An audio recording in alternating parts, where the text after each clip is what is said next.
So we're in Clovis, California in the hall bath. So you got a single sink toilet and a fiberglass tub with tile surround.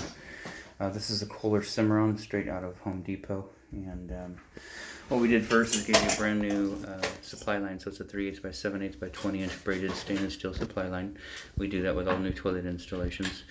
And then of course we give you 2 new wax rings underneath. Brand new bolts, 5/16, not the quarter, the big heavy duty bolts. And then you got some shims around the perimeter. The tile was a little uneven, so just about four shims, just so you don't get any rocking. So the bowl itself is really tight. Even before you put the tank on, you can hit this and that thing's really tight to the floor. Then of course brand new caulking around the perimeter, with the exception of the very back.